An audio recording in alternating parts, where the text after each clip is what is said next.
ஈஸியாக evening snacks recipe பார்க்கலாம். Meal மேக்கரை சுடு தண்ணியில் போட்டு நல்லா தண்ணி இல்லாமல் பிழிஞ்சு எடுத்துக்கோங்க.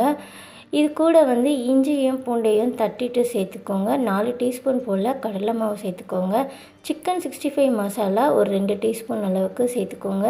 கை வச்சு நல்லா கலந்து விட்டுக்கோங்க. தண்ணி எதுவுமே நம்ம சேர்த்துக்கக்கூடாது. தண்ணி சேர்த்தோன்னா நமக்கு அந்த அளவுக்கு கிறிஸ்பினஸ் கிடைக்காது. 1 டீஸ்பூன் போல் நார்மலான எண்ணெய் தான் சேர்த்துருக்கேன். சேர்த்துட்டு ஒரு வாட்டி நல்லா கலந்துக்கோங்க. இது கலந்ததுக்கப்புறமேட்டா ஒரு 10 மினிட்ஸ் போல் ரெஸ்ட் கொடுங்க. இல்லை உடனே கூட செய்யலாம். 10 மினிட்ஸில் ரெஸ்ட் கொடுத்து செஞ்சோன்னா நல்லா ஊறி இருக்கும். இப்போ நல்லா சூடான எண்ணெயில் ஒன்று ஒன்றா போட்டு நல்லா அடுப்பு ஃபுல்லாக ஃபாஸ்ட்டில் வச்சு பொரிச்சிங்கன்னா தான் கொஞ்சம் கூட எண்ணெய் பிடிக்காமல் சூப்பராக கிறிஸ்பியாக மொறுன்னு வரும்.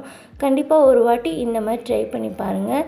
கிட்ஸ்லாம் என்ஜாய் பண்ணி சாப்பிடுவாங்க ஈவினிங் டைமில். இதை நம்ம சைட் டிஷ்ஷாக கூட எடுத்துக்கலாம். கண்டிப்பாக ட்ரை பண்ணி பாருங்கள்.